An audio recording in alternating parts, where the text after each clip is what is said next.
Computer Science Videos here today to show you guys in this tutorial how to change a video filter on the Photos application using a Mac computer.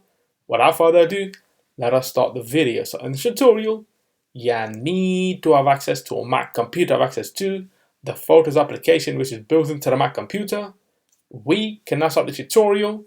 Before I start this tutorial, I would like to say that you are more than welcome to subscribe to my channel, Computer Science Videos. As we know, every problem is solved by indirection.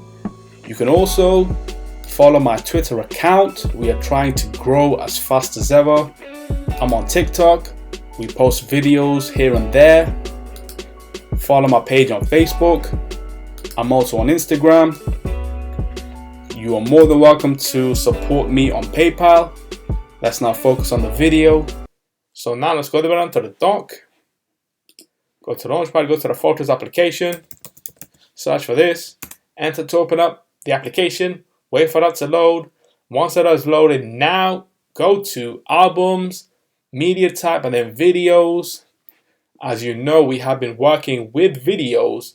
In the previous tutorial, I was able to crop, trim a video. Now let's go to that video that was trimmed, go to edit, and now go to filters.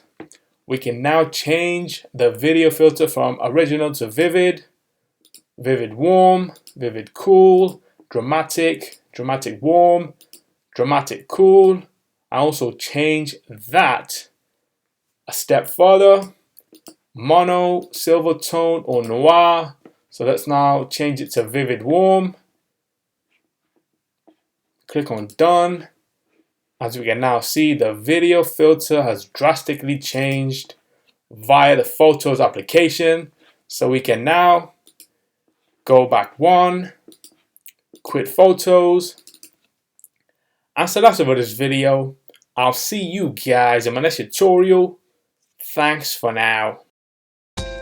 Thank you for making it towards the end of the video. Be sure to subscribe to my channel, Computer Science Videos. Be sure to check out the previous video on screen now, or you can ideally click on the playlist and watch all the journey for Computer Science Videos from the start until now.